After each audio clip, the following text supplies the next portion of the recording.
গ্রীষ্মের দাবদাহে এক গ্লাস শীতল পানি হতে চেয়েছিলেন তিনি। তৃষ্ণার্ত মানুষের ঠোঁটে স্বস্তির প্রথম স্পর্শ। আষাঢ়ের প্রবল বর্ষণে মাথার ওপর এক বিস্তৃত ছাতা হয়ে থাকতে চেয়েছিলেন তিনি ঝড়ের মুখে দাঁড়িয়ে।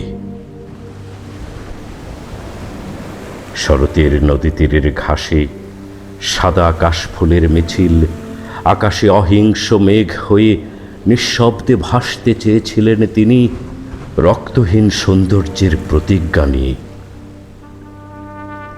হেমন্তে নবান্নের হাসিতে, ফসলের সোনালি রূপালী গানে জীবনের উৎসব হতে চেয়েছিলেন তিনি।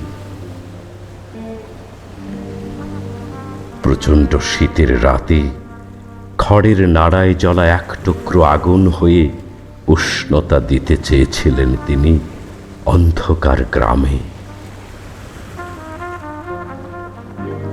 বসন্তে কোকিলের ঠোঁটে স্বাধীনতার গান হয়ে বেজে উঠতে চেয়েছিলেন তিনি নতুন সকালের ডাক হয়ে।